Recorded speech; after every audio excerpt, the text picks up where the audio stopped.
Hi everyone, welcome to Paper Town. I hope you're all doing well. Tonight, I want to try something. I want to take a show that most people think of as crude, offensive, boundary pushing, and politically incorrect, and I want to strip all of that away. I want to look at what's underneath, because I've been thinking about this for a while now, and I've come to believe something that might sound strange. I think South Park is one of the greatest friendship stories ever told, not despite the chaos, because of it. Because friendship that survives chaos is the only kind that matters. And the friendship between Stan, Kyle, Cartman, and Kenny has survived 28 seasons of the most relentless chaos imaginable. That's not an accident. That's the whole point. But before we begin, I'd just like to kindly ask you all to subscribe. It's completely free, and it really helps us improve the videos for this wonderful community we've managed to build. Anyway, that's enough. Let's begin. When you think about animated shows, when you think about the ones that endure, the ones that really stick with you over time, you usually think about adventure stories. You think about quests and heroes on journeys. You think about shows that build these massive universes with lore and mythology and reasons to come back week after week to see what happens next. And South Park has all of that. It's absurd and creative, and it's constantly reinventing itself and shocking people with how far it's willing to go. But underneath all of that, underneath the satire and the chaos and the crude humor, there's something quieter. There's something that the show has been exploring with complete seriousness since the very first episode. And that thing is what it means to be a friend. What it costs to have friends. What it means when friendships break. And why, despite everything, we choose to keep showing up for the people we care about anyway. I think the reason this resonates so much, the reason this has worked for over 26 years, is that the boys' friendship feels real in a way that most animated friendships don't. It's not a perfect friendship. It's not even a healthy friendship, most of the time. Stan and Kyle care about each other deeply, but they also get on each other's nerves. Cartman is an absolute monster, and yet nobody can actually imagine the show without him. Kenny is barely present for most episodes, and yet when he's gone, it feels like something essential is missing. They bicker constantly. They betray each other.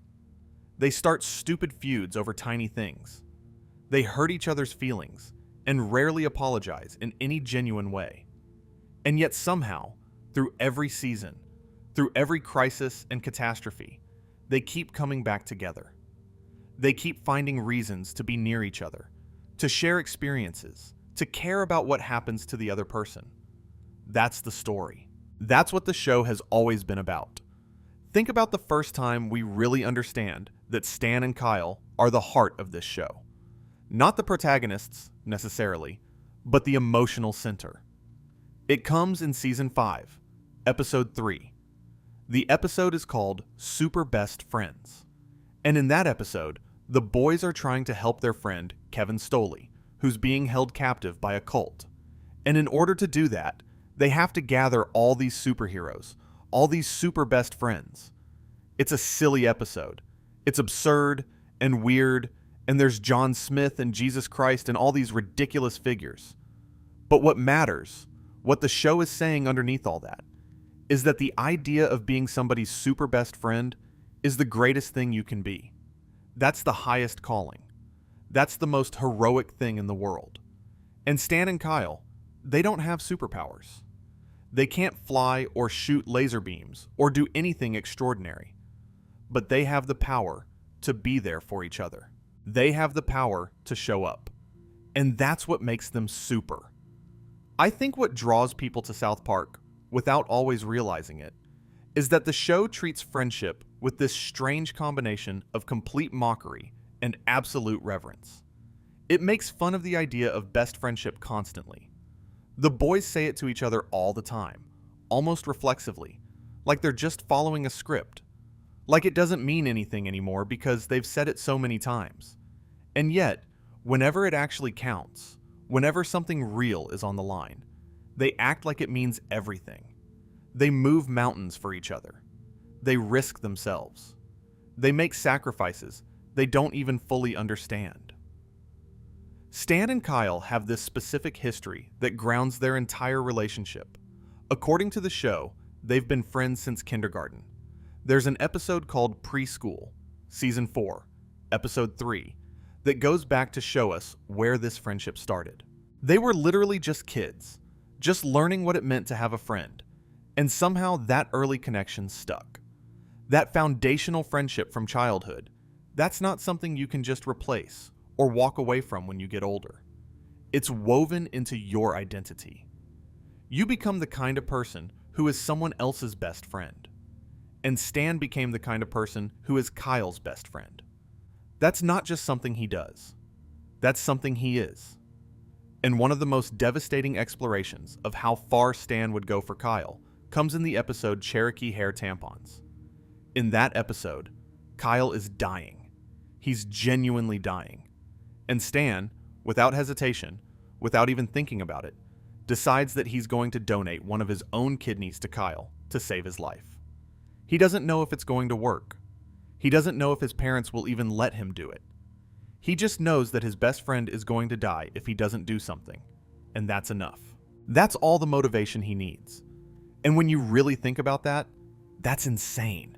That's radical. That's someone saying, I value this person's life more than I value my own physical integrity.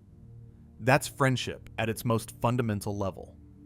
The relationship between Stan and Kyle has this constant dynamic where they're testing each other, challenging each other, pushing each other to be better. Kyle tends to be the one who's more morally aware, more willing to call out hypocrisy and unfairness. And Stan, in a lot of ways, is content to just go along with things, to not rock the boat, to let life happen around him. So Kyle is always pushing Stan toward caring about things, toward having opinions, toward being engaged with the world. And Stan, in response, is often irritated by this. He's tired. He doesn't want to care about everything Kyle cares about. But underneath that irritation, there's this deep respect for Kyle's principles, and a fundamental belief that Kyle is right, even when Stan doesn't want to admit it. There's this moment in You Have Zero Friends, Season 14, Episode 4, that really encapsulates this. The episode is about social media and Facebook, and how it's changing the nature of friendship. Stan gets obsessed with the number of friends he has on Facebook, and he gets caught up in this whole weird social dynamics around online friendship. And Kyle is troubled by what this technology is doing to the nature of actual human connection. And Stan is frustrated that Kyle won't just let him enjoy something, won't just let him have fun with it. But Kyle can see that something is wrong, that something about the way they're interacting with friendship is becoming unhealthy. And Kyle's concern, Kyle's willingness to voice his discomfort even when everyone else is into it, that's exactly what Stan needs, even if he doesn't know it at the time. And then there's the episode, You're Getting Old, which I mentioned before, but I want to come back to it specifically in the context of Stan and Kyle's relationship. Because what's so painful about that episode is that Stan's depression creates a distance between him and Kyle that feels unbridgeable. Kyle wants to help. Kyle is trying so hard to be a good friend to Stan, but Stan has become incapable of accepting help. Stan has become incapable of enjoying Kyle's company or believing that Kyle actually cares. And the cruelty of depression is that it doesn't just affect the person who's depressed. It affects everyone around them. It infects the friendship. It poisons the connection. And what's especially painful is that Kyle lies to Stan in that episode. Kyle lies and says he's sick so he can try to get Stan to help him, because Kyle thinks that if Stan can be needed, if Stan can have a role in helping someone, then maybe Stan will snap out of his depression. It's this complicated attempt at manipulation that comes from a place of love, but it's still a betrayal of Stan's trust. Kyle is lying to his best friend, and when Stan finds out, when Stan realizes that Kyle lied to him, it adds another layer of hurt and alienation. It makes the friendship feel broken in a way that goes beyond just Stan being depressed. It makes the friendship feel actively compromised. But here's the thing. That lie, that betrayal, it doesn't end the friendship. It wounds it, but it doesn't end it.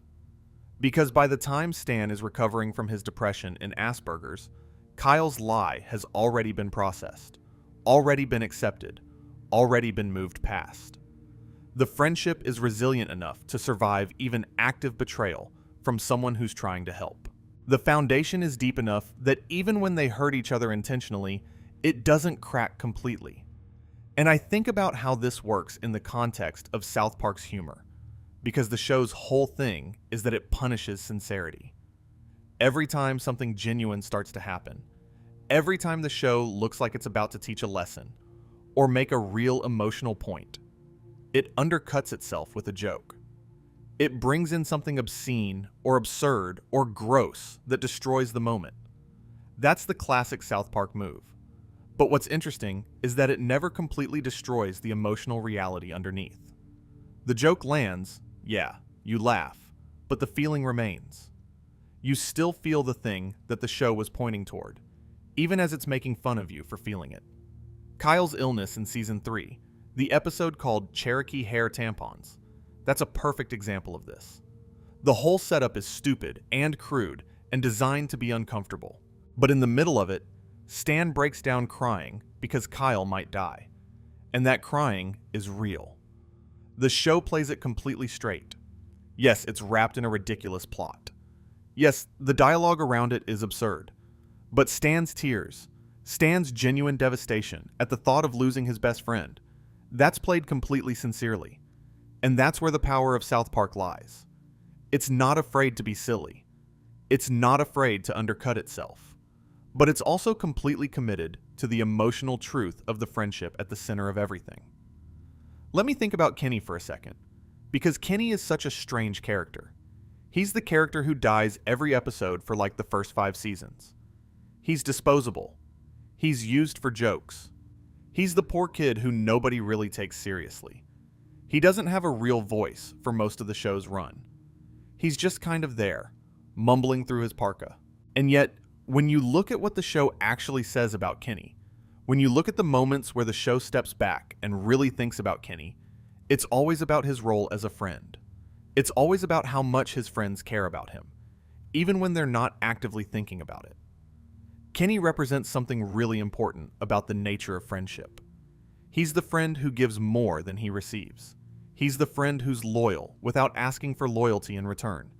He's the friend who sacrifices constantly, who dies repeatedly, who puts himself in danger over and over again, and he does it without complaint and without demanding recognition. He doesn't expect Stan and Kyle to save him. He doesn't expect them to care about what happens to him. He just shows up and does whatever he can to help, and if that means putting himself in danger, then that's what it means. In the early seasons, Kenny's deaths are treated as jokes, as just a running gag that happens at the end of every episode. Oh, there goes Kenny. We killed him again. Very funny. And that's the surface level. But underneath that, there's something much darker and much sadder. Every single week, Kenny's friends watch him die, and they just move on. They just accept it and move on with their lives. And sometimes they bring him back. Sometimes he comes back next week like nothing happened. But sometimes he doesn't. Or at least it takes a while. And the fact that they're so used to him dying, the fact that they barely react to it anymore, that says something about how Kenny's sacrifice has become normalized, become taken for granted. There's an episode in Season 5, episode 13, called Kenny Dies. And it's a pretty famous episode because it was a big deal at the time. It seemed like the show was actually going to kill Kenny off permanently. The whole episode is kind of a meditation on mortality and what we lose when people die. And at the very end, when Kenny is actually dying, his last words are, "Where's Stan?" He's looking for Stan. And Stan wasn't there. And that detail, that tiny detail, that's so sad and so true to what South Park is actually about. Kenny doesn't care about anything in that moment, except that his friend isn't there with him. That's the thing that registers. That's what matters. That single moment, where's Stan? Those might be the most important words in the entire series. Because it's Kenny saying, at the moment when it matters the most, At the moment when life is being taken from him, what matters to me is whether my friend is here. Not whether I've accomplished anything. Not whether I've become successful or famous or rich. Not whether I've made a difference in the world. Just whether my friend is here. Just whether Stan knows that I'm dying. Just whether Stan cares enough to be with me at the end. And Stan wasn't there. Stan missed it. Kenny called for Stan, and Stan wasn't there to answer. And that's the tragedy of Kenny's life in the show. He's always there for his friends. He's always willing to help. He's always willing to be present. But his friends aren't always there for him. His friends aren't always paying attention. His friends are caught up in their own stuff, their own dramas, their own adventures. And Kenny is off to the side, doing his thing, hoping that maybe this time they'll notice him. Maybe this time they'll care. Then a couple of episodes later, Season 6, Episode 4, which is called Best Friends Forever. The whole episode is structured around Kenny's will. Kenny left a will, and in it he says that Stan and Kyle are his best friends. And the whole episode is basically a funeral, and people are fighting over Kenny's body because of some religious stuff.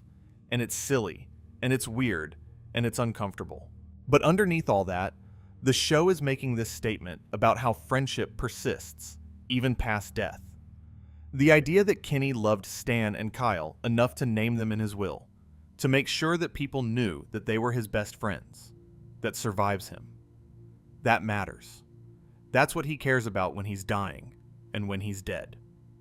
Kenny doesn't have much. He lives in poverty. He has a difficult life. He's often ignored by the people around him. He doesn't get the recognition or the attention that the other kids get. But he has his friendship with Stan and Kyle, and that's the one thing that matters enough to put in his will. That's the one thing he wants people to know about him after he's gone. Not that he was successful, not that he made money, not that he accomplished anything, just that he was best friends with Stan and Kyle, that he loved them, that they mattered to him. And the thing that's so heartbreaking about this is that Kenny's love for Stan and Kyle is the kind of love that doesn't require reciprocation. Kenny doesn't need Stan and Kyle to love him as much as he loves them. He doesn't need them to spend all their time with him or think about him constantly. He just wants them to know that they mattered to him. He just wants them to be named in his will. He just wants them to know that when he thought about his life, when he thought about what was important, they were what he thought of. And I think what's remarkable about South Park is that it doesn't treat Kenny's death like a tragedy that the boys move past.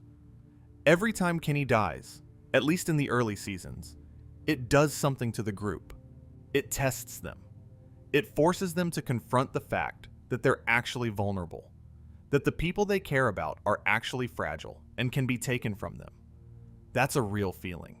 And the show doesn't let you avoid that feeling just by making it funny.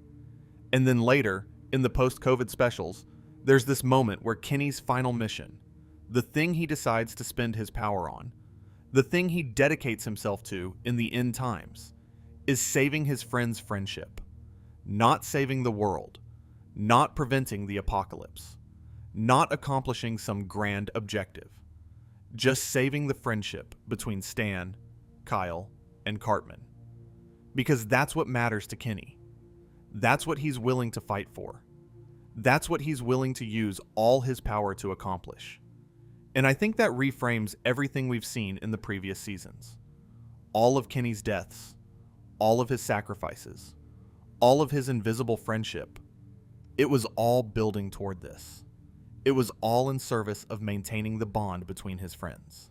And at the moment when everything else has failed, when the world has fallen apart, when there's nothing left, Kenny's concern is still just whether his friends can still be friends with each other, whether they can still care about each other, whether they can still be bound together by the history they've shared.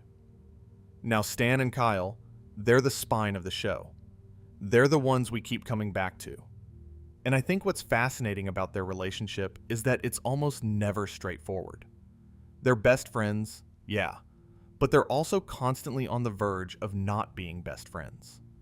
They have these dramatic moments where it looks like they're never going to speak again. And then, without really talking about it, without making a big scene out of the reconciliation, they're just friends again. Because that's what friendship is. That's what real friendship looks like. It's not this constant high-five fest. It's not endless enthusiasm for each other. It's this thing where you've established such a deep base layer of trust and familiarity that you can weather moments of real anger and disappointment and still come back together. Stan represents something for Kyle that nobody else can really provide. Kyle is often the outsider in the group. He's Jewish in a town that's pretty Christian. He wears a winter hat that's unusual. He's often the one who's being targeted or ostracized or singled out for some reason. And Stan is the person who says, "No, you're not alone. I'm here. You belong in this group. I want you in this group." Stan's friendship with Kyle is a counterweight to all the ways that Kyle gets excluded or rejected by the broader community. It's a foundation. It's a home. And that's why Kyle cares so much about their friendship. That's why he's willing to fight for it, to lie about it, to take risks to preserve it. And for Stan, Kyle represents the conscience of the group. Kyle is often the one who's pointing out when something is wrong, when something is unfair, when somebody's being treated badly. And Stan doesn't always want to hear that. Stan would often rather just ignore the problem and move on with his life. But Kyle won't let him do that. Kyle will keep pushing, keep insisting, keep making Stan aware that there are people who are suffering, that there are things that matter beyond just his own comfort. And that's annoying for Stan, but it's also essential. It's what keeps Stan from becoming a completely selfish person. It's what keeps Stan connected to the world and to other people's needs. In the Super Best Friends episode, when the boys all gather to help Kevin Stoley, it's Stan and Kyle's friendship that's being celebrated as the model for what friendship should be. They're not the strongest. They're not the smartest. They're not the richest. But they have each other. They have this loyalty and this willingness to show up for someone they care about. And that's treated as being more valuable than superpowers, more valuable than any external ability or advantage. That's the statement the show is making about their friendship. That what they have, their connection to each other, is more powerful than almost anything else. And there's this dynamic that repeats throughout the series where Kyle will push for something, will have some moral conviction about something, will be standing alone against the town or against the other boys. And Stan will look at the situation and think about whether it's important, and think about whether he believes in it. And sometimes he doesn't. Sometimes he thinks Kyle is being self-righteous or annoying or wasting their time. But when it actually matters, when Kyle has really taken a stand on something that he believes in, Stan steps up. Stan joins him. Stan risks himself alongside Kyle. And that's what friendship looks like. It's not agreeing with everything your friend wants. It's not being enthusiastic about every cause they champion. It's being willing to stand with them when it matters. Being willing to be on their side, even when you're not completely sure they're right. There's a very specific dynamic between Stan and Kyle that repeats throughout the show. Kyle will push for something, will have some moral conviction about something. And Stan will be skeptical, or annoyed, or just tired of caring about whatever Kyle cares about. And they'll have this tension. And then, when it actually matters, when there's a real crisis, Stan will be right there with Kyle. He'll help. He'll show up. He'll risk himself. It's like his skepticism and his annoyance are just surface-level noise. And underneath that, there's this absolute commitment to having Kyle's back. And Kyle does the same thing. Kyle is probably the most emotionally intelligent one of the group, the one who's most likely to articulate feelings and call out when something is wrong. And he directs a lot of that at Stan, calling him out when Stan's being selfish or stupid or not thinking about someone else. But Kyle also has this absolute belief in Stan that carries him through. Like, Kyle believes that Stan is a good person, that Stan means well, even when Stan is actively being ridiculous. And that belief, That foundational assumption that your friend is good, that's huge. That's what keeps friendships alive. I want to talk about Cartman for a minute, because Cartman is such a difficult friend. He's manipulative and cruel, and he doesn't actually seem to care about most of the people around him. He treats his friends awfully. He's exploitative. He's willing to hurt them to get what he wants. And yet, he's been part of the friend group from the very beginning, and the show has never really let us write him off completely. And I think that's intentional. I think the show is making a point about the difficulty of friendship, about the fact that sometimes people we care about are also people who hurt us, and we have to figure out how to exist with that contradiction. And that's a question the show keeps asking, over and over. Why do Stan and Kyle keep Cartman around? What is it about him that they can't just get rid of him, can't just walk away? And the answer is complicated. It's not just habit. It's not just because they've known each other since they were kids. It's something deeper than that. Cartman provides something that the group needs, even though none of them would really want to admit it.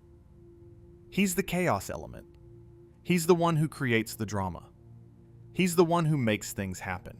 Without Cartman, the group would be four nice kids who sometimes do nice things and have nice experiences.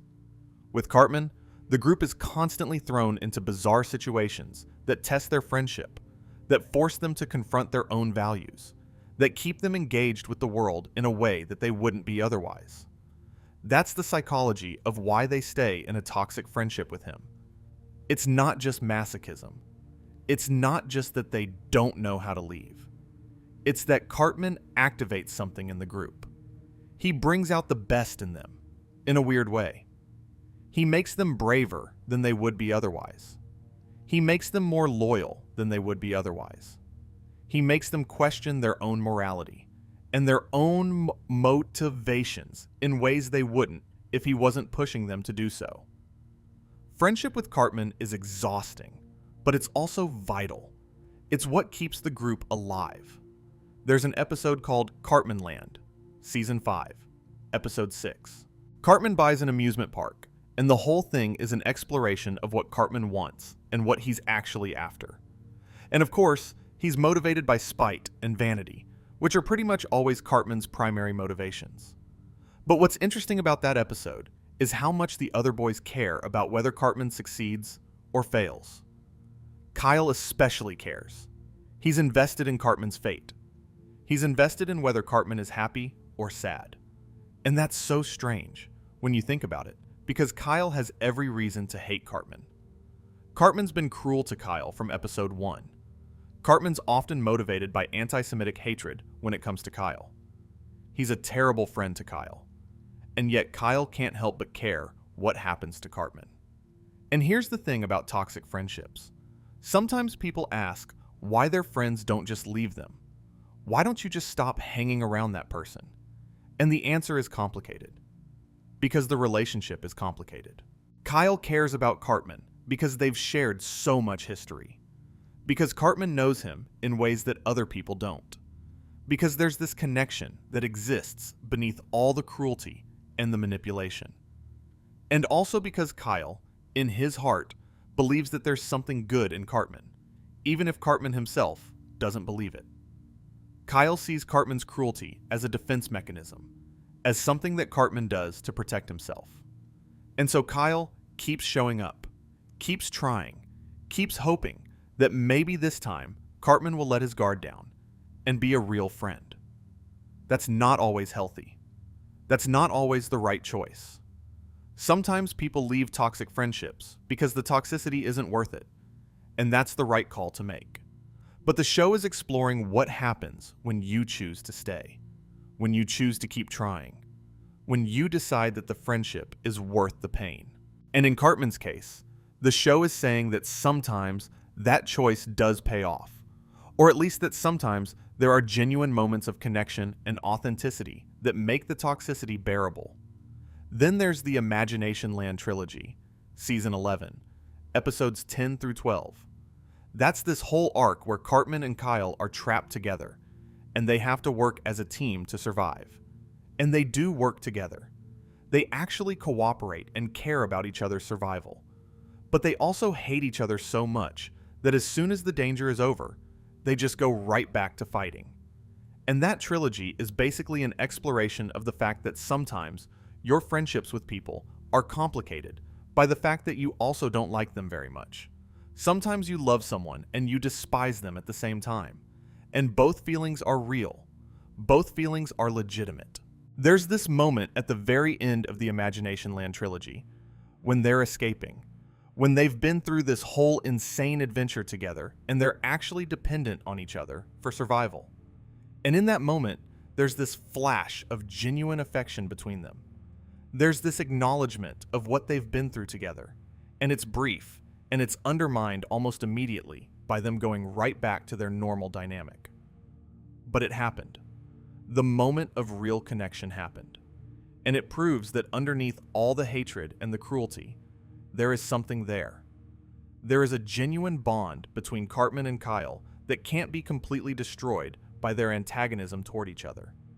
And that's what makes their friendship so toxic, but also so impossible to leave. Because the genuine moments are real enough to keep hope alive. The genuine moments are often enough to make you think that maybe next time will be different. Maybe next time Cartman will finally be a good friend. Maybe next time they'll find a way to make it work. But then Cartman does something terrible, and the cycle starts all over again. It's a pattern of hope and disappointment that repeats endlessly. And that pattern is incredibly unhealthy, but it's also incredibly human. That's exactly what toxic friendships are like for a lot of people. Casa Bonita, Season 7, Episode 11. That's one of my favorite episodes to think about in this context. The whole thing is that Cartman desperately, obsessively wants to go to Casa Bonita for Kyle's birthday party. He's thought about nothing else. He's manipulated Kyle mercilessly to get an invitation. He's lied. He's betrayed other friendships. He's done terrible things. He's willing to do anything to get this experience. And when he finally gets to go, when he finally achieves this thing that he's been chasing so desperately, he's absolutely devastated because he realizes that his best friend Kyle gets to go there too. His friend's happiness at being there is more important than his own experience, and that breaks him. The one thing he wanted more than anything in the world, and he can't enjoy it because Kyle is there enjoying it too. That's such a perfect encapsulation of what's going on with Cartman. He says he doesn't care about his friends. He says they're just useful to him. He says that friendship is beneath him. But actually, he can't stop thinking about them. They're always in his head. He can't have an experience without them. He can't enjoy something without them. He can't be happy without them. And that infuriates him about himself. That makes him hate them more, because they represent this weakness in him. They represent his need for human connection, his need for friendship, his need to matter to someone. And Cartman hates that about himself, so he hates them for reminding him that he needs them. So he gets Kyle kicked out. That's the logical conclusion, from Cartman's twisted perspective.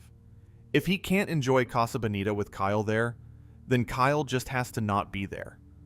But even that doesn't satisfy him, because the thing he actually wanted wasn't Casa Bonita itself. It was to have Casa Bonita, and to have it matter, and to matter to someone while he had it. And without Kyle there, without his friend being there to witness his experience, the whole thing is hollow and meaningless. He got what he wanted, and it doesn't matter, because Kyle isn't there. But here's the thing. At the end of that episode, they reconcile. They're friends again. Not because Cartman learned a lesson, not because he became a better person, but because that's just what happens. That's what friendship is. You have these terrible moments where people hurt you, and then you just move past them, because the relationship is bigger than any one incident. And that's actually pretty dark when you think about it, because it suggests that friendship sometimes requires you to accept mistreatment. It requires you to set aside your anger and your hurt feelings and just keep showing up. And South Park isn't afraid to sit with the discomfort of that idea. The thing is, even though Cartman hurt Kyle, Even though what he did was cruel and intentional and designed to make Kyle feel excluded and betrayed, Kyle doesn't actually have to forgive him. Kyle could just decide that that's it, that Cartman's shown his true colors, that it's time to move on. A lot of people would make that choice, and it would be a completely reasonable choice to make. But Kyle doesn't make that choice. Kyle chooses to stay friends with Cartman, chooses to believe that the friendship is worth preserving, chooses to move past what happened and keep going. And that's a choice that every person in a complicated friendship has to make. You have to decide, over and over, whether this person is worth the pain, whether the moments of connection are worth the moments of betrayal, whether the friendship is worth the cost of maintaining it. And sometimes the answer is no. And sometimes people have to leave toxic relationships because the toxicity is destroying them. But sometimes the answer is yes, and people stay, and they keep trying, and they keep hoping, and that takes a different kind of courage.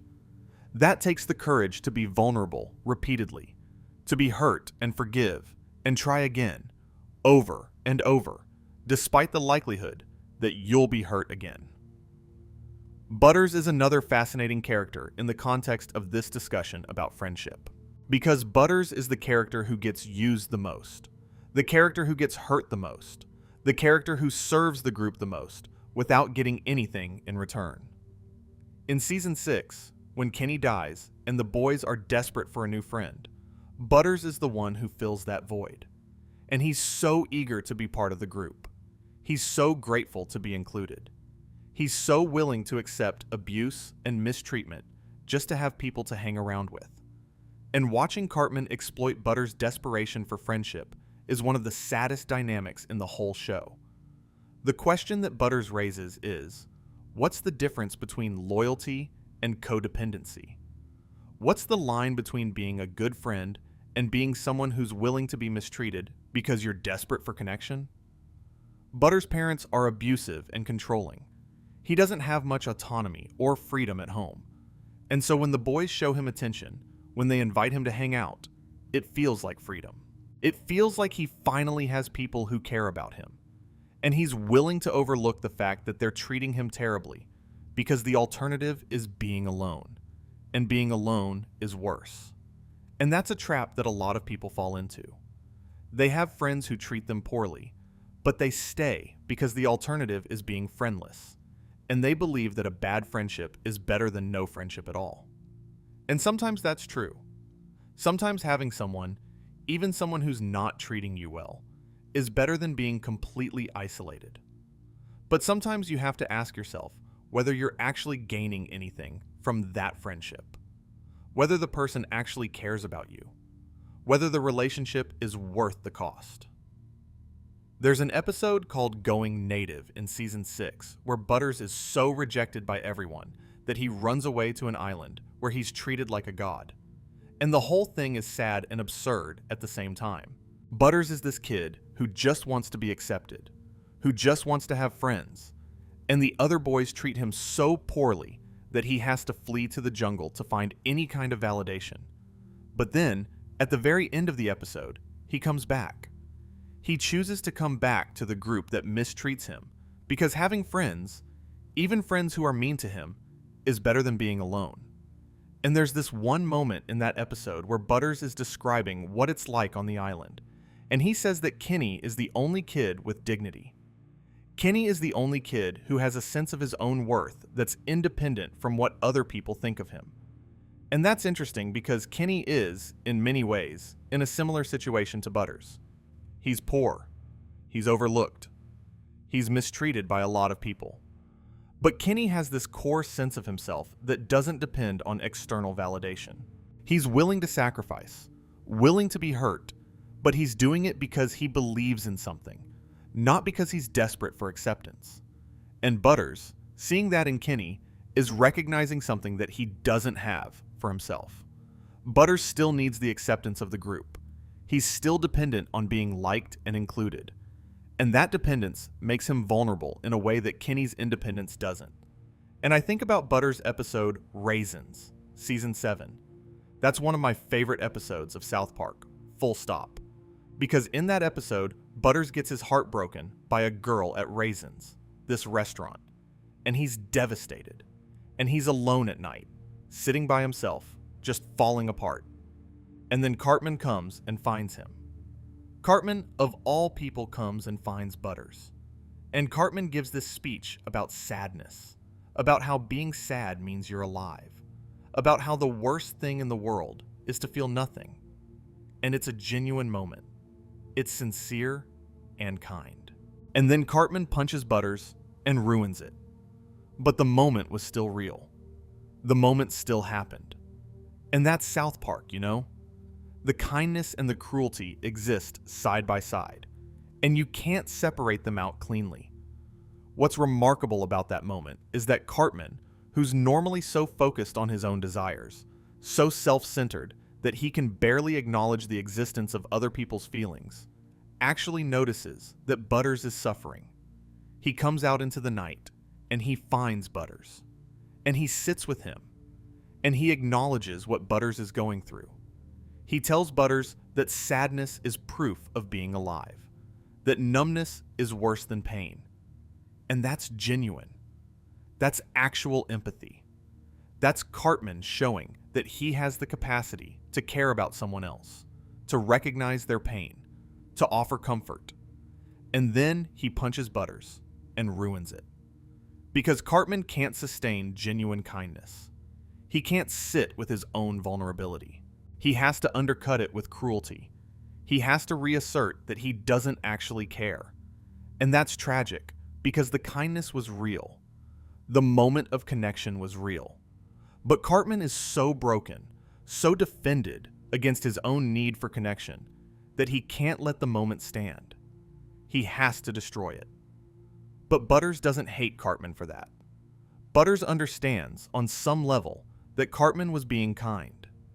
Butters understands that the punch doesn't negate what came before. And so Butters keeps coming back.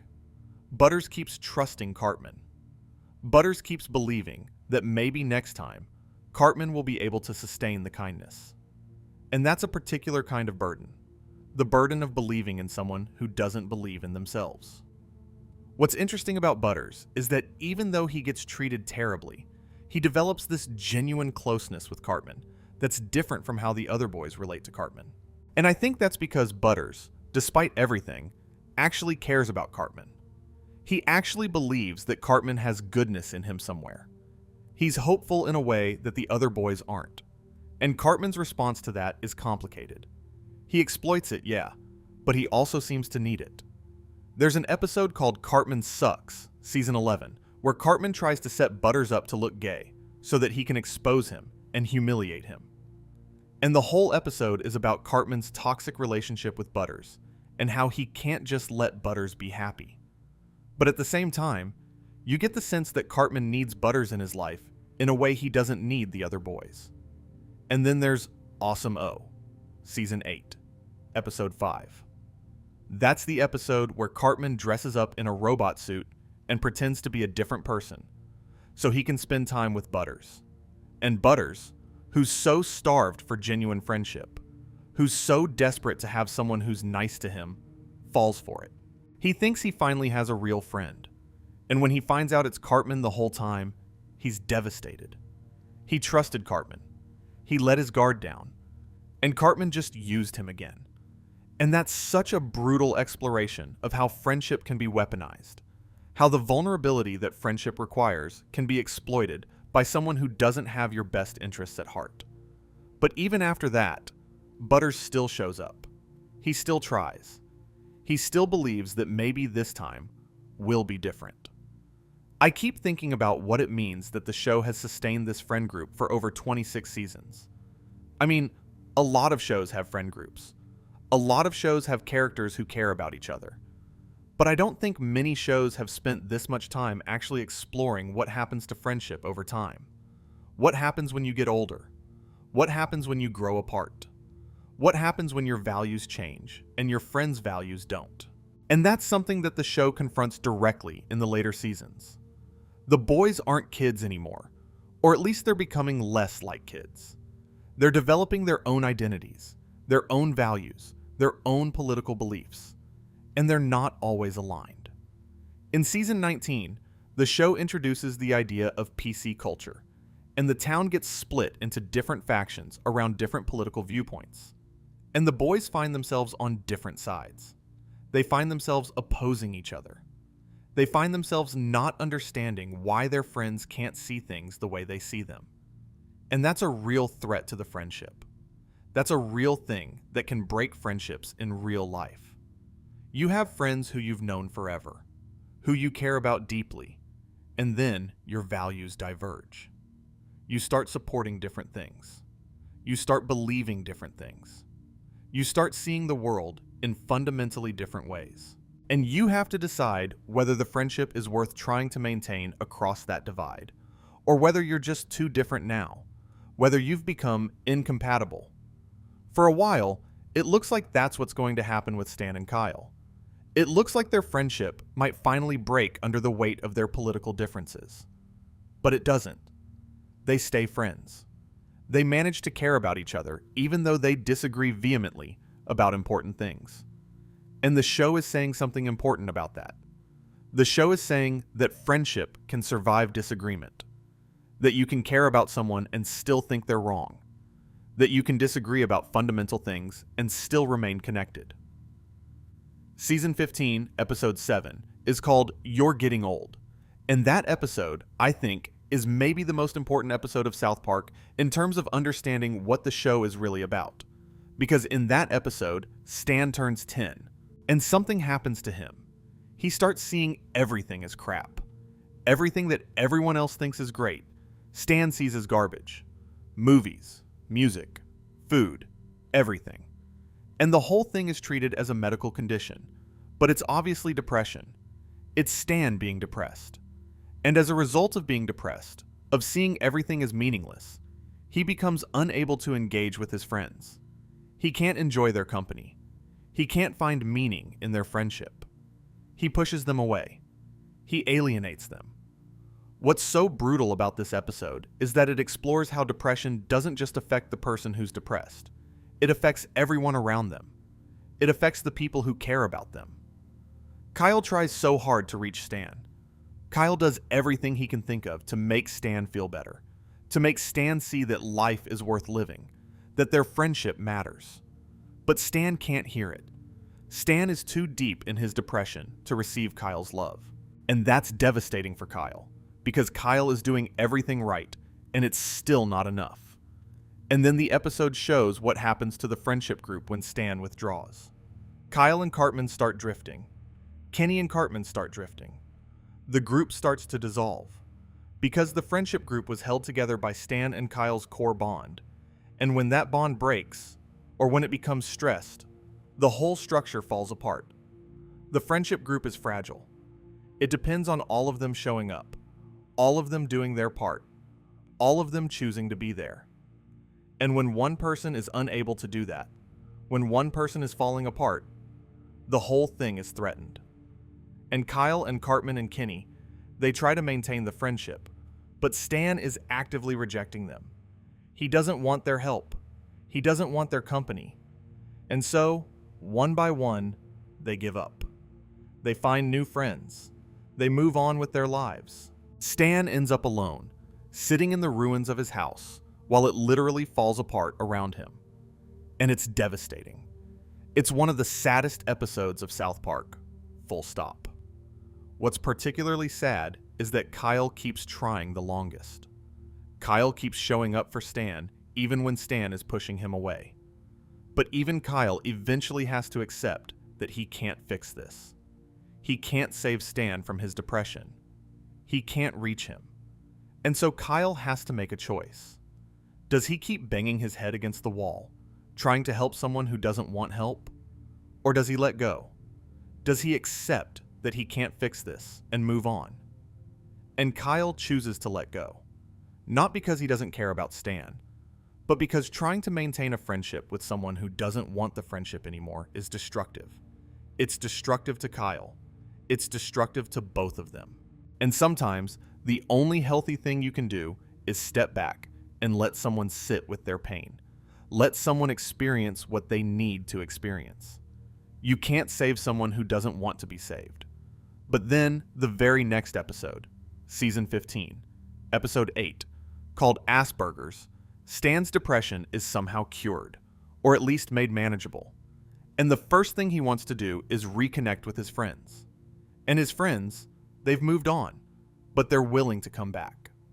They're willing to give the friendship another chance. They gather together again, and the status quo is restored. But it's not fully restored, because they all remember what it felt like to not be friends. They all remember what it felt like to lose each other. And that memory changes the relationship. That memory creates a deeper appreciation for the friendship that they've rebuilt. Stan learned something in that episode about his depression.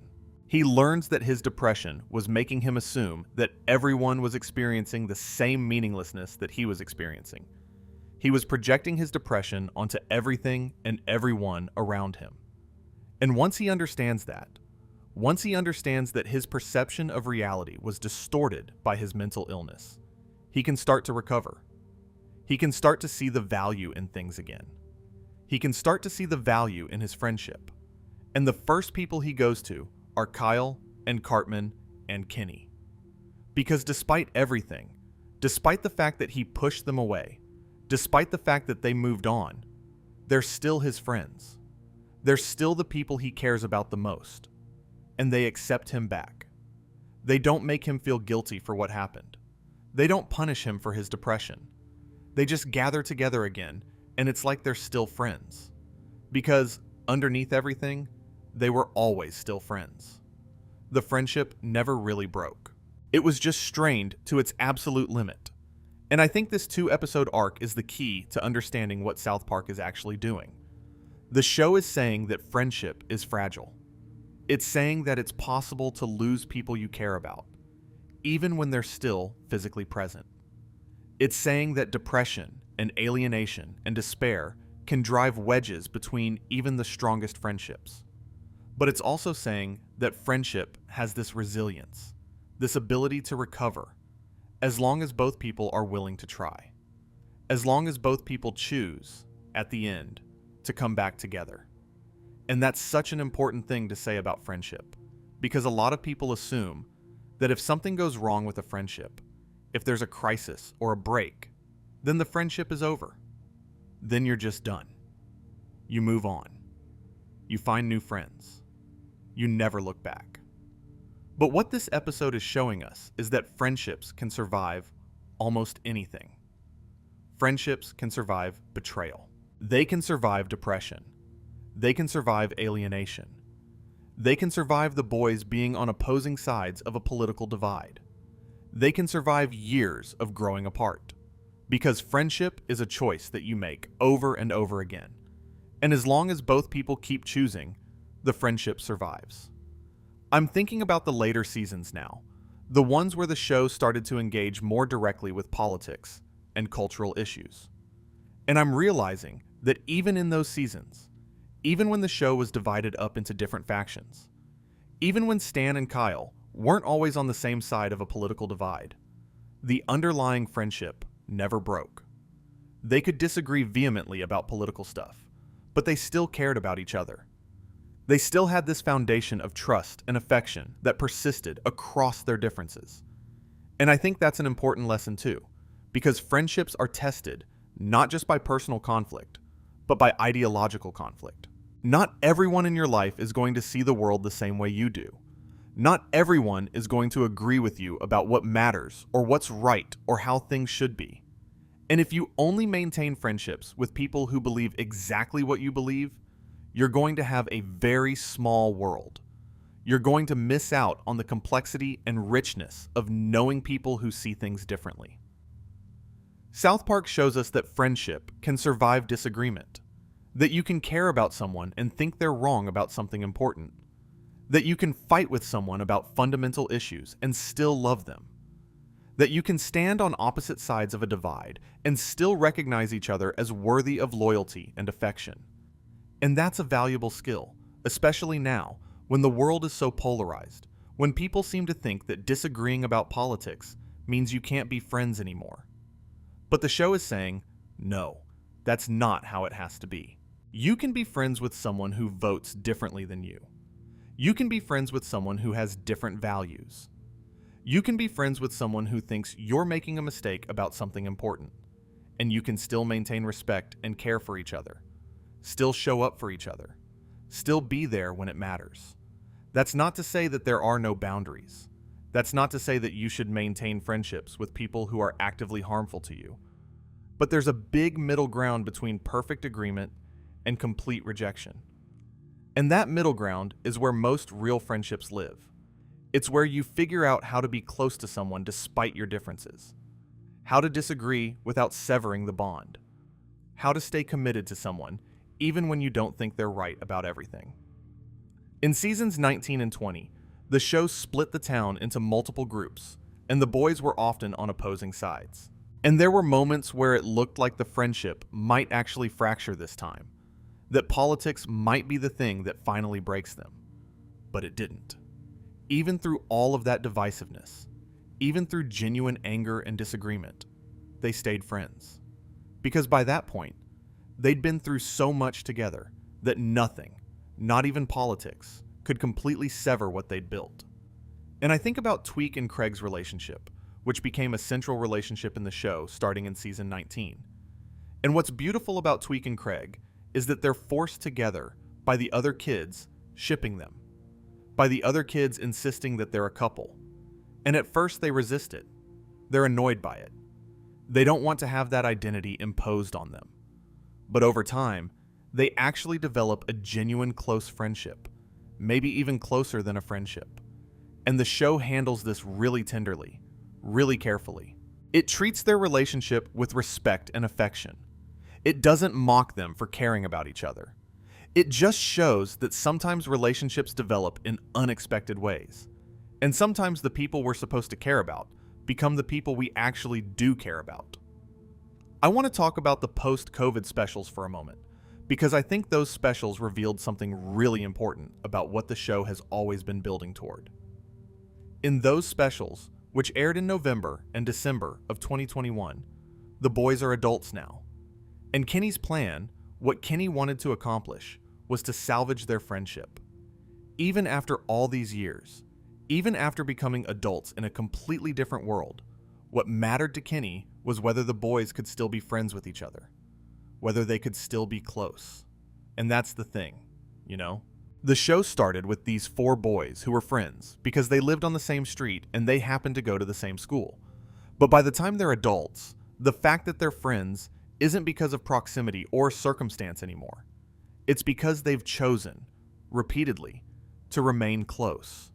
They've chosen it so many times that it's become just part of who they are. You can't imagine Stan without Kyle, or Kyle without Cartman, or any of them without Kenny. The friendship is no longer optional. It's just fundamental. And Kenny, of all people, recognizes this. Kenny, the invisible friend, the one who's always been on the outside, is the one who understands that the friendship is the most important thing. Kenny, who's sacrificed everything, who's died repeatedly, who's given more than he's received, understands that if the friendship falls apart, nothing else matters. You can survive the apocalypse. You can survive a pandemic. You can survive becoming an adult and having a completely different life. But if your friendships fall apart, if you can't be close to the people you care about anymore, then you've lost the thing that actually matters. And so Kenny's final act, Kenny's final mission with his powers, is to go back in time and try to save the friendship. Not to prevent the pandemic, not to change the world, just to make sure that Stan and Kyle and Cartman can still be friends with each other. And that reveals what the entire series has actually been about. Every episode, every adventure, every crisis. It's all been in service of that central question. Will these boys still be friends? Will they still care about each other? Will they still choose each other? But what I want to say about Stan and Kyle specifically, what I keep thinking about, is that they share a language. Not just words, but a whole way of understanding the world that nobody else in their lives can access. They've known each other since they were kids. They've walked through every phase of growing up together.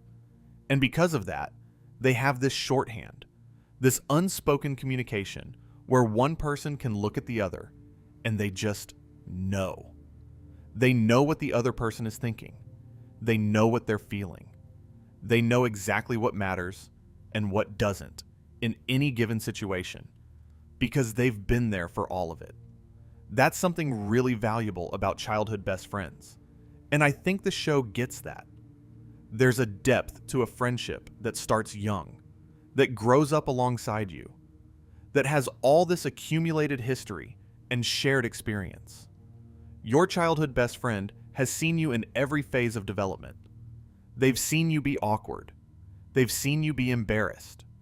They've seen you at your worst and your most vulnerable. And all of that creates a kind of trust and understanding that's hard to replicate with people you meet later in life. Because those people have to get to know you as you are now, but a childhood friend knows who you were. They can see the thread of continuity that runs through all the versions of yourself you've been. Stan and Kyle have that. And I think that's why their friendship feels so essential to the show, so foundational. Not just because they're best friends, but because they're best friends who have all this context, all this history, all this knowledge of each other that goes back decades. When Stan says something, Kyle knows what he's really trying to say. When Kyle reacts with anger or frustration, Stan knows whether it's genuine anger at him or just reaction to something else happening in Kyle's life. They can communicate with such efficiency because they've built up this enormous vocabulary of shared experience. There's an episode I keep thinking about called It's a Jersey Thing. I don't remember exactly when this aired, maybe season 15 or so. In that episode, Kyle ends up getting ostracized by the entire school. Nobody wants to be around him. He's completely isolated. And Cartman, of all people, is the one who doesn't abandon him. Cartman saves him from Snooki. Cartman's the one who shows up.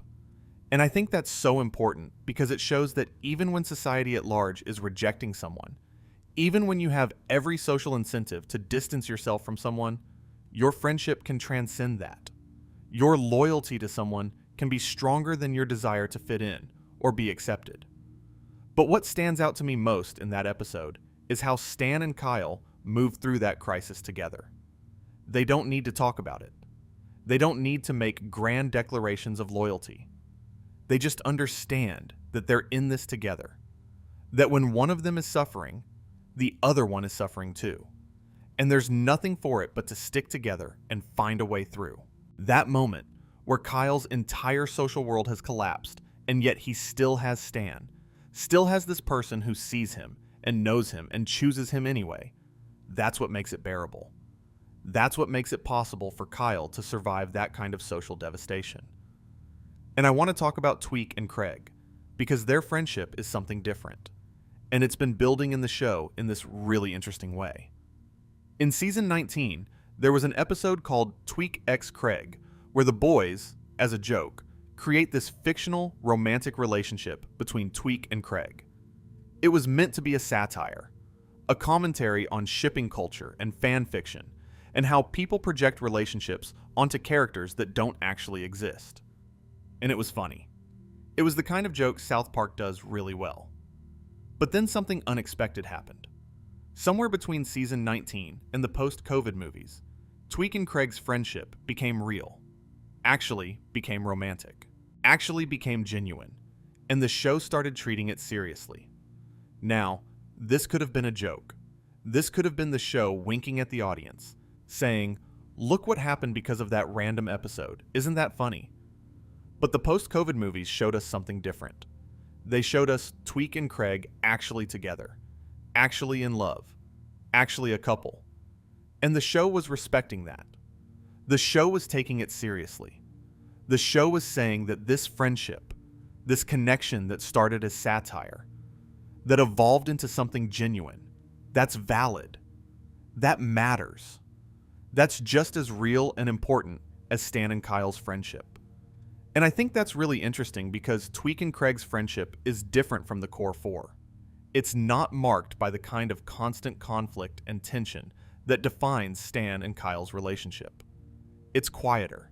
It's steadier.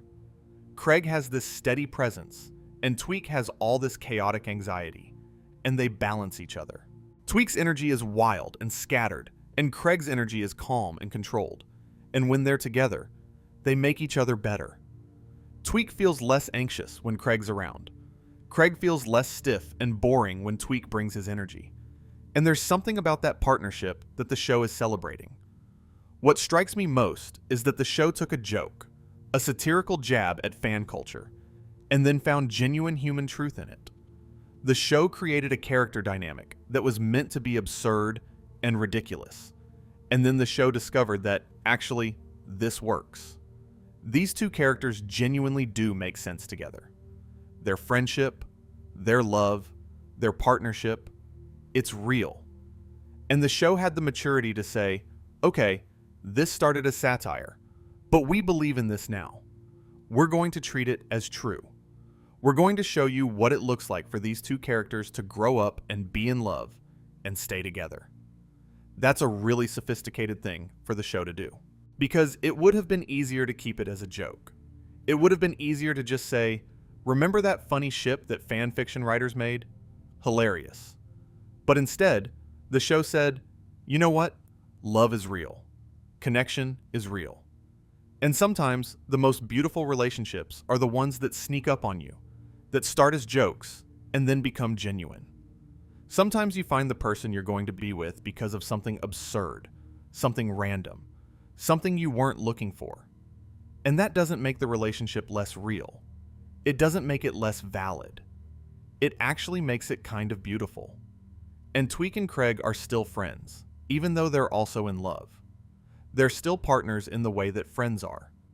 The way that people who've chosen each other and decided to spend their lives together are. They know each other's rhythms. They've got each other's backs. They're building something together. And the show is saying, this matters. This is friendship. This is love.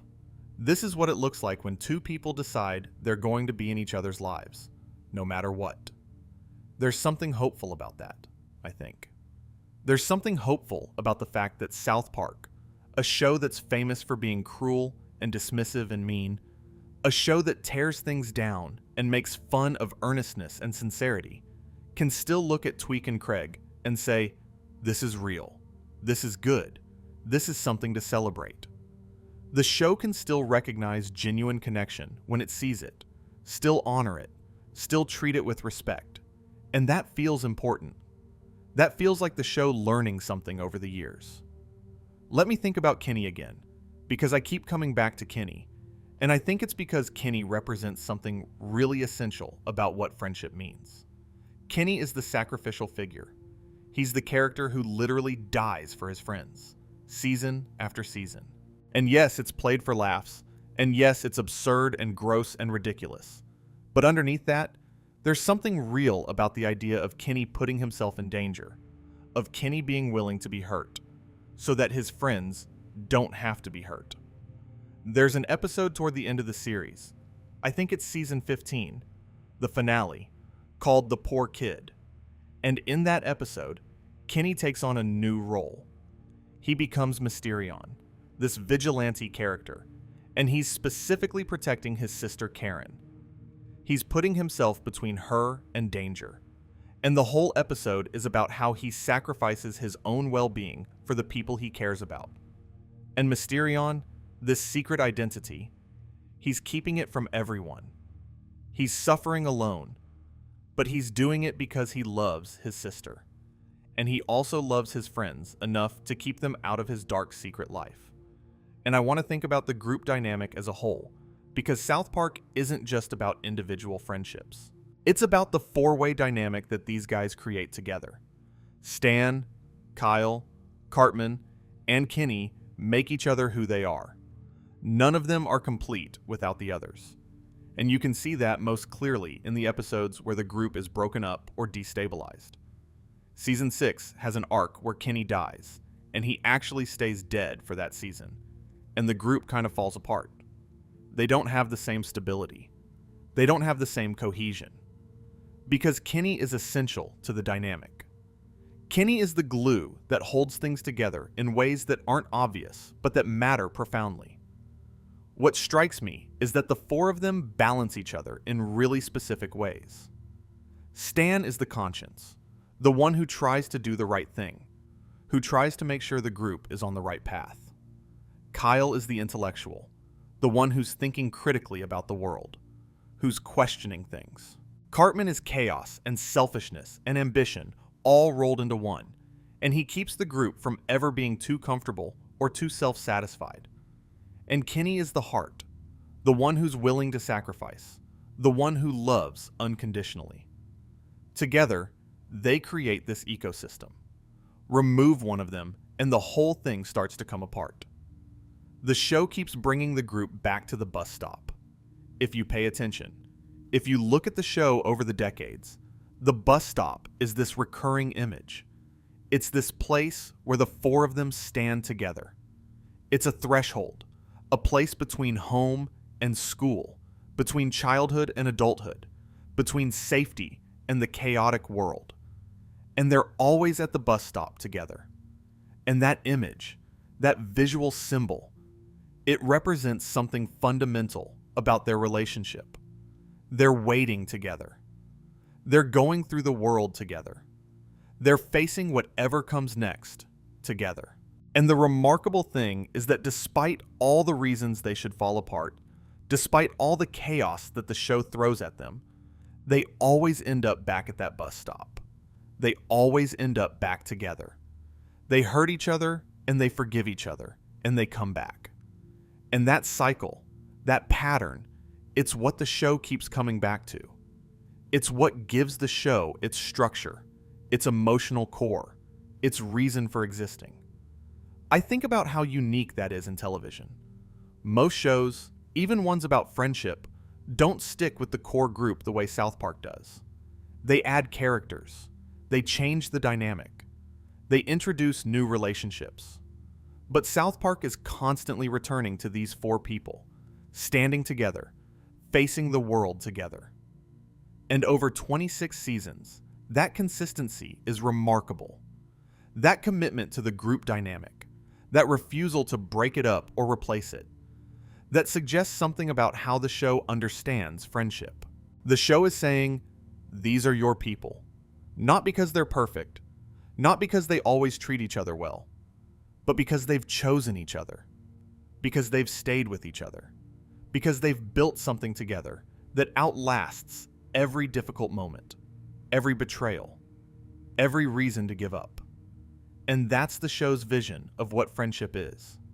It's not about finding people who never hurt you. It's about finding people who hurt you and then staying with you anyway. It's about the commitment to keep coming back, to keep trying, to keep choosing each other, even when it would be easier to walk away. And what I want to emphasize is that this commitment to friendship, this choice to keep showing up, it's often expressed through small, everyday rituals. It's the bus stop where the four boys meet every morning. It's the fact that they always walk to school together.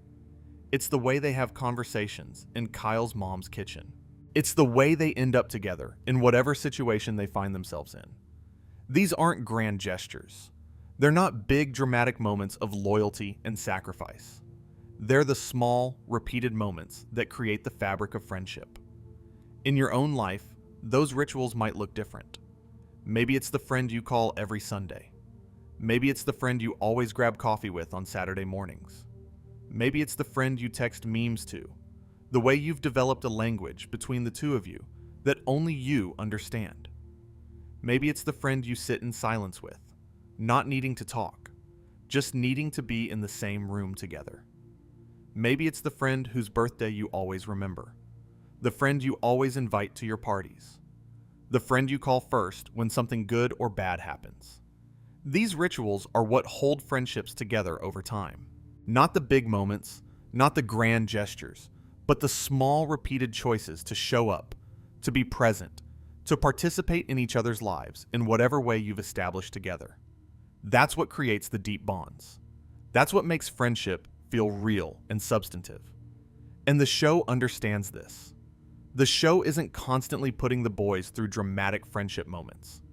The show is showing them living together, experiencing things together, building routines and patterns and ways of being that create stability and trust and connection. And I think that's an important message for us too, because I think we often wait for big moments to express our friendships. We think we need to do something grand or dramatic to show someone that they matter to us. But the truth is, the daily choices matter more. The way you show up consistently, the way you remember the things they care about, the way you make time for them even when you're busy, the way you answer the phone when they call, the way you're there again and again, creating this foundation of trust and presence that allows real friendship to grow. And I think Kenny's whole existence in the show is kind of like that. He's this character who's in pain, who lives in poverty, who's basically ignored by most of the people around him. And yet, he keeps showing up. He keeps being a friend.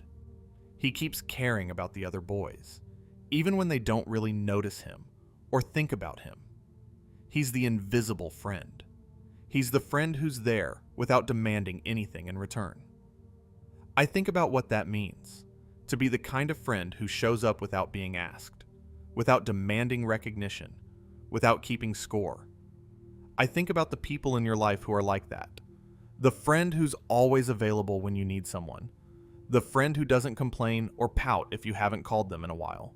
The friend who just accepts that you're busy or distracted or going through something and waits patiently until you remember that they exist. That's an undervalued form of friendship. That's the kind of person that we often don't appreciate until they're gone, or until we suddenly realize how much we've taken them for granted. And the show is suggesting that that kind of friendship, that kind of loyalty, without requiring anything in return, is something valuable. It's something that deserves respect and recognition. It's something that makes the world better just by existing. Kenny's willingness to be ignored, his willingness to keep showing up even though the other boys barely notice, that's not a flaw. That's a kind of moral strength. That's a form of love that doesn't require reciprocity to be real. And the show keeps killing him and bringing him back, which seems cruel, but I think it's actually a way of saying something about friendship. It's saying that friendships can be tested in the most extreme ways imaginable. It's saying that it's possible to lose someone and then have them back. It's saying that mortality and pain and loss are all things that friendship has to contend with, and they're all things that genuine friendship can survive. It's saying that even when you lose someone, even when they're gone, the impact that they had on your life, the way that they changed you, that doesn't go away. That stays with you. That continues to shape who you are and how you move through the world. I'm thinking about what it means that after 26 seasons, the show still feels like it's centered on the same basic question. Are these boys going to stay friends? Are they going to make it? And the answer, episode after episode, is yes. Sometimes barely. Sometimes just by a thread. But they make it.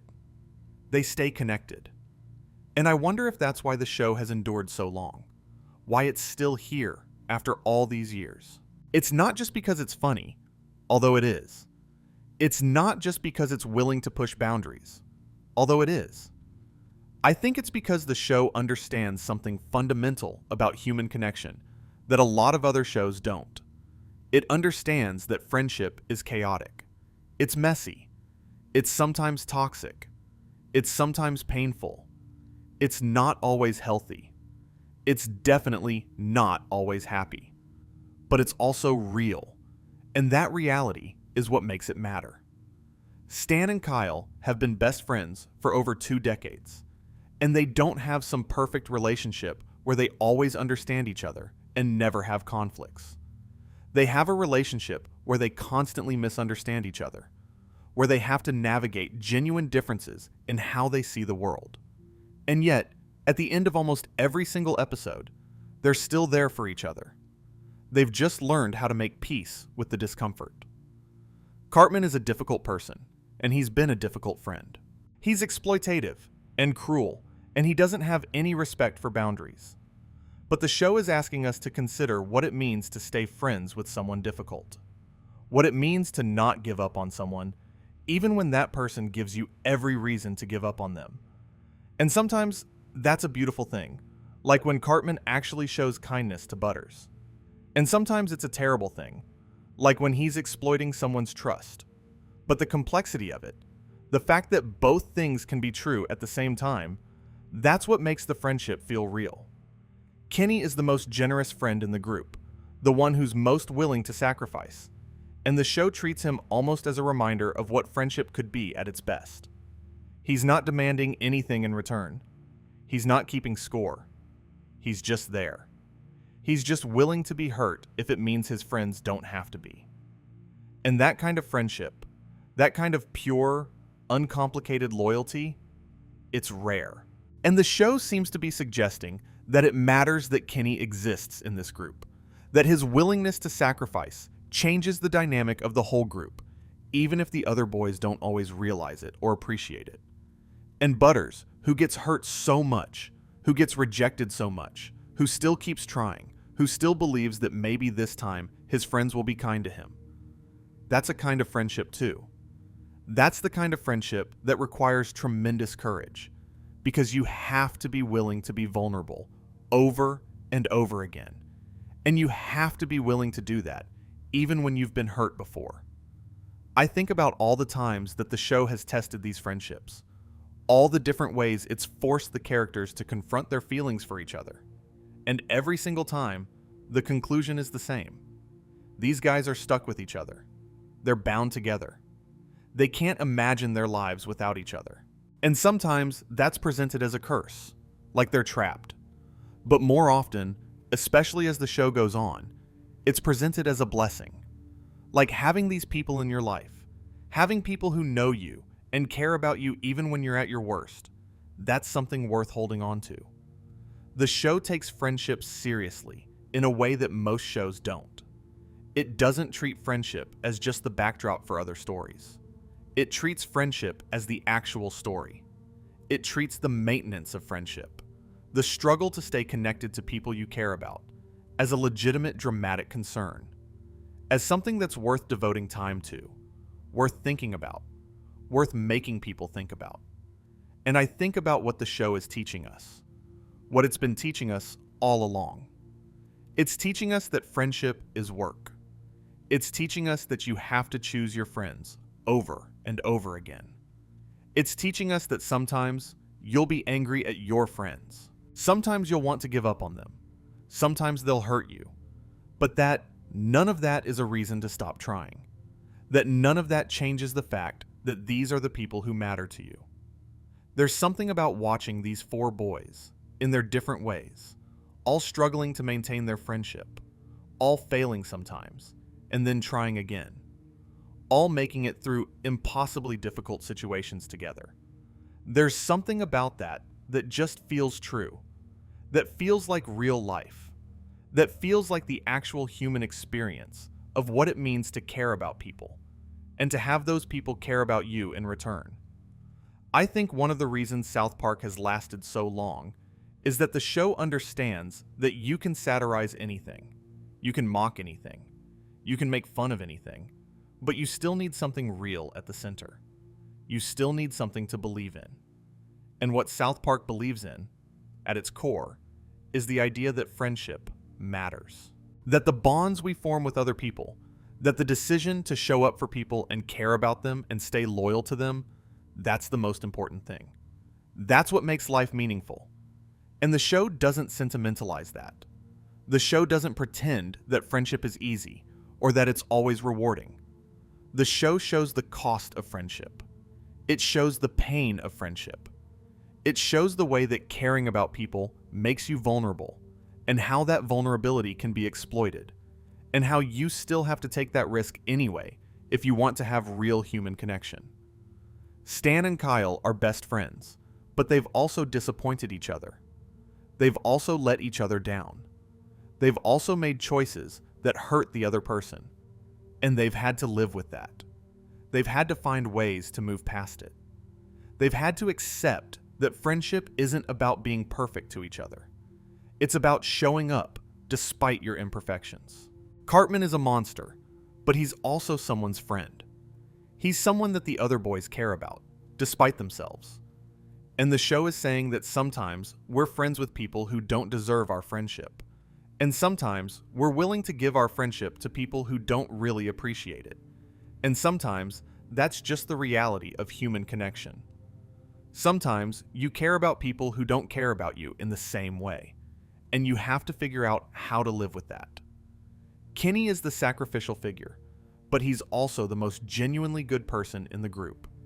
He doesn't have anything in the way of resources, or status, or power. He can barely survive, and yet he uses what little he has to help his friends. And the show treats that as genuinely admirable. The show treats Kenny's loyalty and his willingness to sacrifice as a kind of moral standard that the other boys are constantly falling short of. Butters is the person who gets hurt the most, and he's also the person who keeps coming back for more, who keeps believing that next time will be different, who keeps trying to be a good friend even when people aren't being good friends to him. And that's not the most glamorous position to be in. That's not the most comfortable position. But it's a kind of moral bravery, a kind of emotional courage that the show respects. And I want to think about mortality again, about Kenny's deaths and what they mean. Because Kenny dies constantly, and everyone just accepts it, moves on, and then he's back the next episode. And on the surface, it's absurd and funny. But if you think about it, if you really sit with it, the show is exploring what it means to live with the constant threat of loss. To love someone knowing that they could be taken away from you at any moment. In real life, we don't talk about death much. We don't live with the constant awareness that the people we care about could be gone tomorrow. We kind of push that knowledge to the side, pretend it's not there, act like the people we love are permanent and stable and will always be around. But the truth is, the people you care about are fragile. They could get sick. They could have an accident. They could just be taken away. And if you're wise, if you're really paying attention to the shortness of life, you understand that the time you have with people matters. It matters profoundly. South Park explores that through Kenny. Kenny's deaths are a constant reminder that connection is fragile, that the people you love can be lost. But the show also shows us that this knowledge, this awareness of mortality, doesn't destroy the friendship. It intensifies it. It makes it more real, more precious, more important. When you know that Kenny could die at any moment, when you've already seen him die hundreds of times, every moment you have with him matters more. Every interaction carries weight. Every choice to be loyal, to show up, to care, becomes a profound statement about what that person means to you. And I think about the episode Kenny Dies in Season 5, which was one of the first times the show treated death seriously. In that episode, Kenny actually stays dead. He has a terminal illness and he dies and he doesn't come back. And the show takes time with it. The show shows what it's like for the boys to grieve, to process loss, to understand that this person who was part of their daily lives is gone. And at the end of the episode, they move on. They accept it. They find ways to continue living. But they're never quite the same. They've lost something. They've learned something about mortality and loss and the finality of death. And then Kenny comes back. And you might think that would undermine the emotional weight of that episode, that it would turn the grief into a joke. But I think the opposite is true. I think the fact that Kenny dies and comes back makes the message even more powerful. Because in real life, we don't always get that. We don't always get the people we love back after we lose them. But we carry them with us. We carry our relationships with them. We carry the knowledge of what they meant to us, and we let that inform how we live. What the show is teaching us, I think, through Kenny's repeated deaths, is that friendship is more valuable precisely because it's temporary. That knowing someone, being close to someone, being willing to be hurt by loss. That's the most important thing we do. That's the thing that makes life meaningful. Kenny's deaths are a constant reminder that we're all going to lose people we care about, that we're all going to be lost to the people who care about us. And in the face of that inevitability, the only thing that makes sense is to love people now, to show up now, to care now, to not wait for some perfect moment to tell someone how much they matter to you. And I think about the way the show uses Kenny's poverty, his constant struggle to survive, the way he's always on the edge of losing his life. That's another way the show is exploring mortality. Kenny is always facing death, not through supernatural accidents, but through the real circumstances of his life. He's hungry. He's cold. He doesn't have health care. He's vulnerable in concrete, mundane ways. And yet he keeps showing up to be with his friends. He keeps choosing them even though he's struggling just to stay alive. And the show treats that as deeply admirable, deeply meaningful. So mortality and friendship are intertwined in South Park. They're not separate concerns. They're bound together. The fact that Kenny dies is the same as the fact that Kenny loves. The fact that he's willing to sacrifice. The fact that he shows up despite everything. And that's what the show is teaching us. That friendship isn't something that exists in a vacuum, in some perfect world where nothing goes wrong. Friendship exists in the real world, with all its danger, all its loss, all its pain. And it's valuable precisely because of that. Because we're choosing to be close to each other, even though it makes us vulnerable. Even though it makes loss possible. Even though we know that we're all going to die someday, and we might lose the people we love. I'm realizing that what makes South Park such a profound exploration of friendship is that it doesn't isolate friendship from the rest of life. It doesn't pretend that friendship exists in a vacuum. It shows friendship being tested by circumstance, by bad luck, by the boys' own selfishness and stupidity, by the randomness of living in a strange and chaotic town where weird things happen constantly. And it shows friendship being tested by mortality, by the knowledge that we're all fragile, all temporary, all going to die. And the friendship survives that. The friendship survives everything that the chaos of the world throws at it. And that matters, because friendships in real life look like that. Your friendships aren't going to exist in some perfect vacuum where nothing ever goes wrong, where nobody ever makes mistakes, where nobody ever gets tired or angry or selfish. Your friendships are going to exist in the real world, with all its chaos and difficulty, and they're going to be tested by that chaos. They're going to be strained. They're going to be pushed to their limits. And the question is whether they're resilient enough to survive that. And the answer, if South Park is right, is that they can be. That friendship can be resilient enough. That you can have people in your life who you fight with, and who frustrate you, and who disappoint you, and you can still care about them.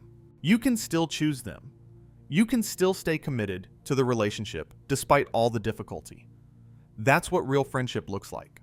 That's what makes it valuable. There are episodes where the friendship is the only thing that matters, the only thing that's stable and real in a sea of absurdity and disaster. And there are other episodes where the friendship is pushed aside by other concerns, by politics, or by disasters, or by the boys' own ambitions. But it never goes away completely. It's always there, underneath everything else. It's always the foundation that the show is built on. And as the show has gotten older, as the boys have gotten older, I think the friendship has become more important, not less. The early seasons were wild and chaotic and all over the place. But the later seasons seem more focused on the actual relationships between the characters, on the way that these bonds have deepened and changed over time. The show seems more interested in asking what it means to be friends for decades than it is in the episodic jokes and the satirical angles. I think about the fact that South Park has now been on the air for longer than some people have been alive. And over that entire time, Stan and Kyle have been friends. Kenny has kept showing up. Cartman has kept being terrible and important, and impossible to get rid of. Butters has kept trying, and the show has kept exploring what all of that means. There's something kind of beautiful in that consistency.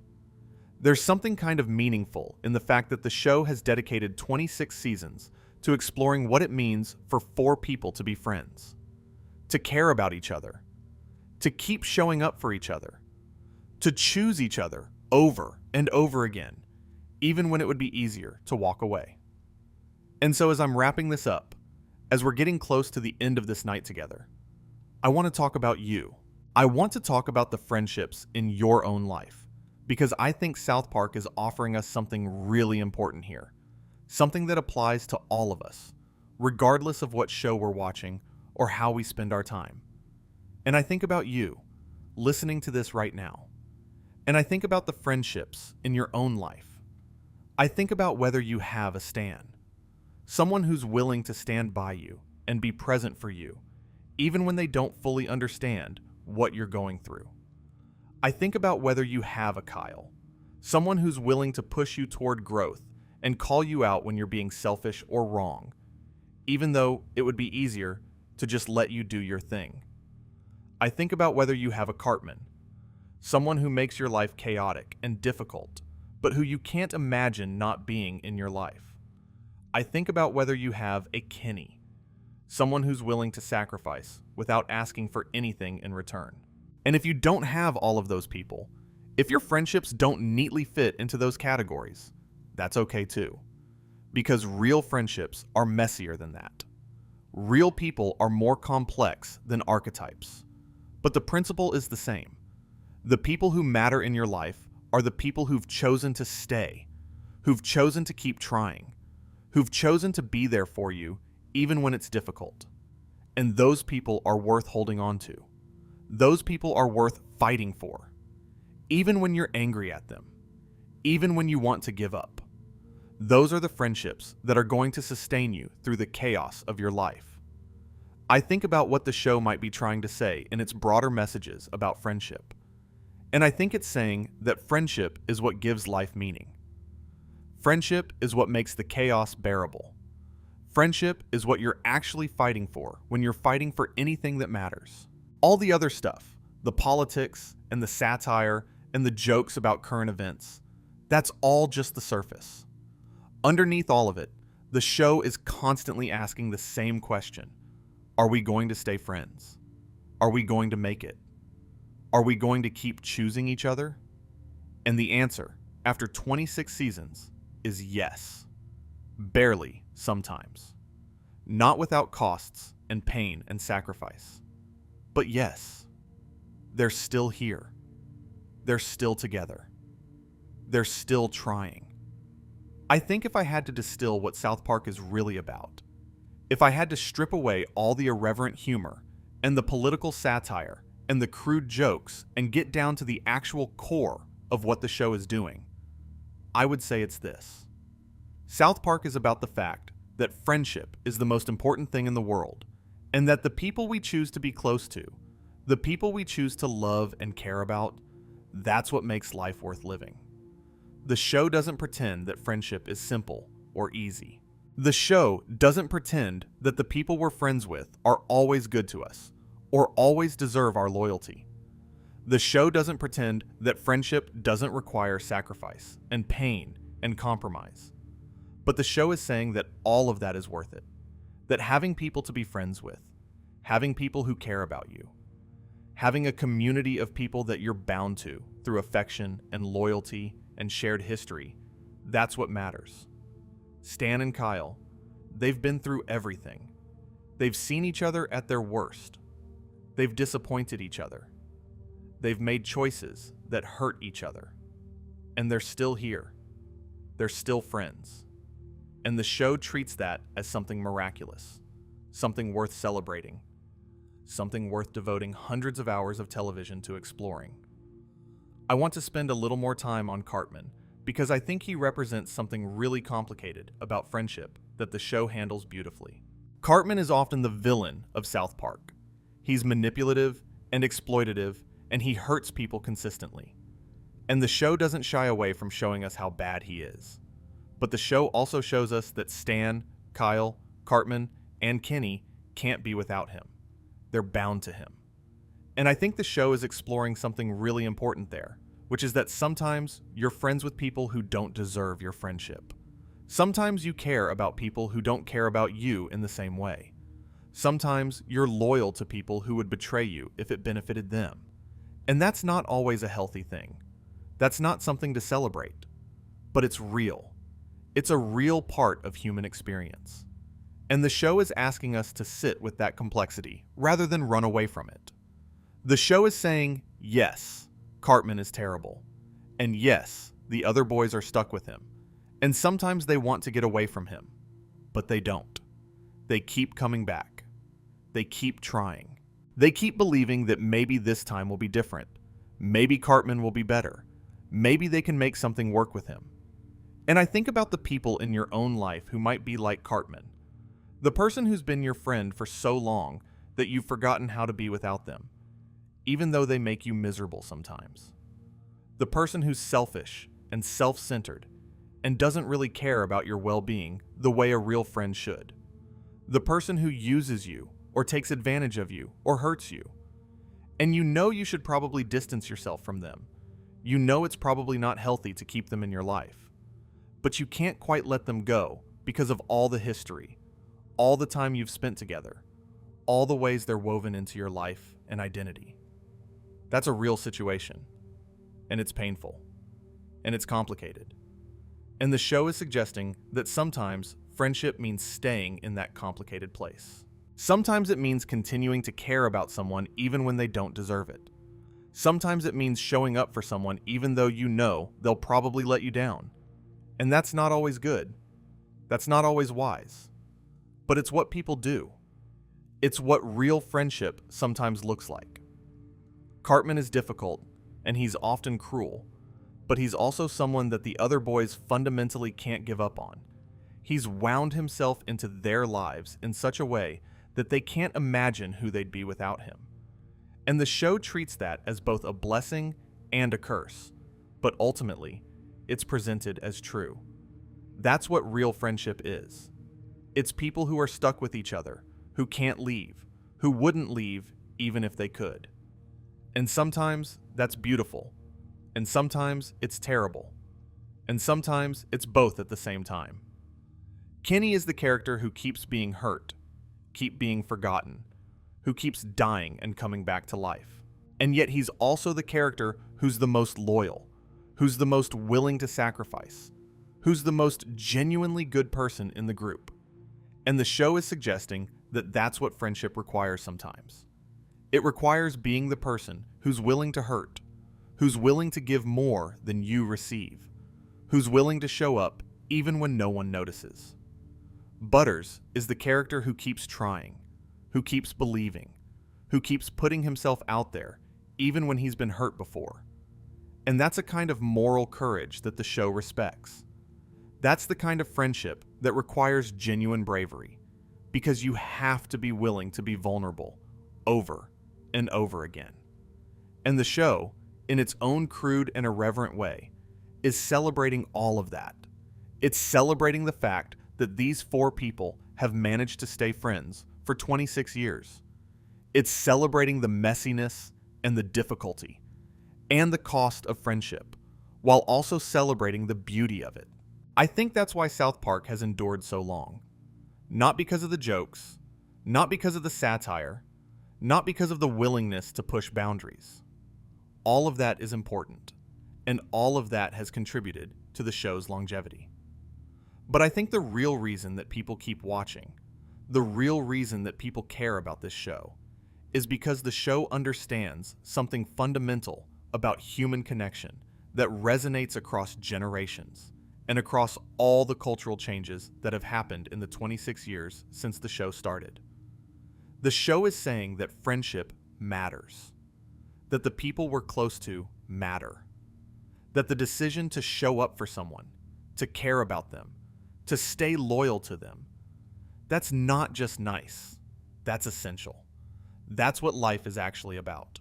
And so when you watch South Park, when you watch these four boys navigate their friendship, When you watch them hurt each other and forgive each other and stay together despite all the reasons they should fall apart, you're watching something that's fundamentally true. You're watching the actual human experience of what it means to care about people and to have those people care about you.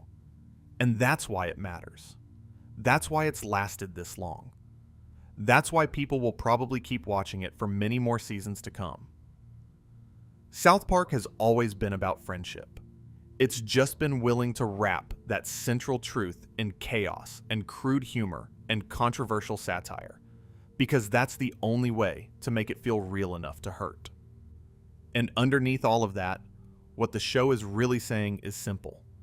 Stay close to the people you care about. Show up for them. Be loyal to them, even when it's hard, even when they don't deserve it, even when you want to give up. That's what friendship is. That's what makes life worth living.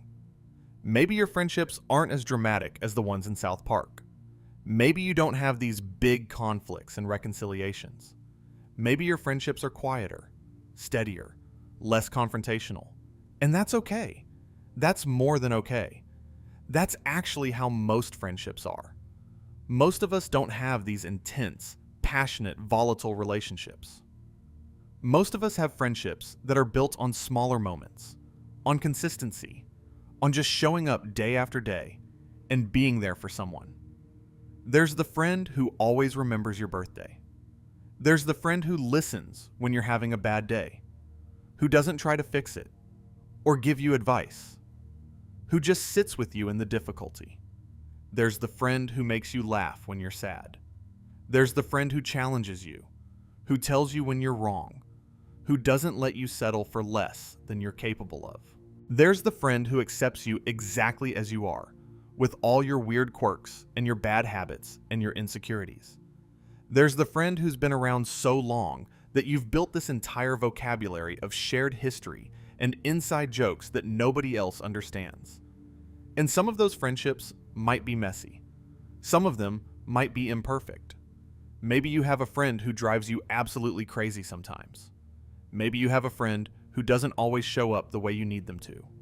Maybe you have a friend who's hurt you and never really acknowledged it or apologized. Maybe you have a friend you haven't talked to in years, and sometimes you think about them and wonder where they are and whether they ever think about you. Maybe you have a friend who you've grown apart from, who you no longer have as much in common with as you used to, but who was so important to you at a certain point in your life that you can't quite let them go. All of that is real. All of that is valid. All of that counts as friendship, because friendship isn't about finding perfect people and having perfect interactions with them.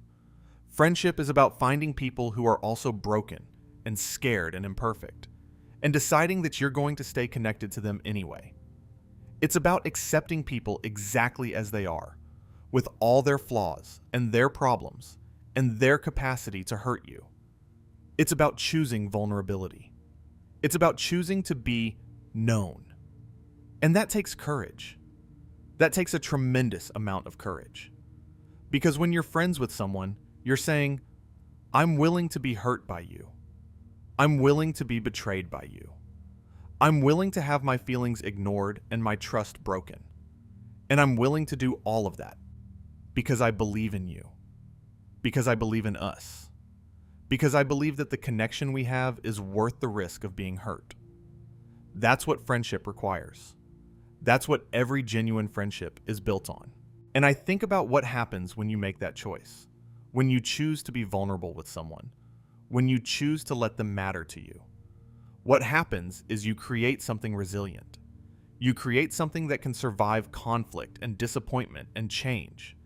You create something that gets stronger the more it's tested, not weaker. Because every time you fight with a friend and then make up, you're proving that the friendship can survive difficulty.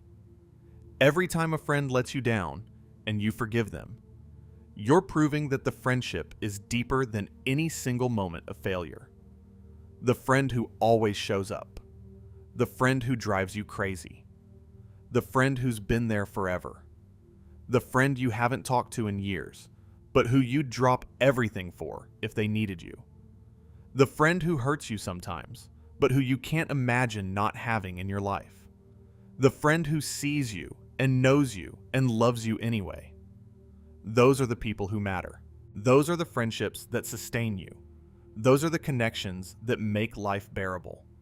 And I think about what South Park is trying to teach us with all of this. And I think it's not saying that friendship is easy.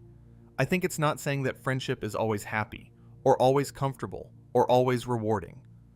I think what South Park is saying is that friendship matters anyway.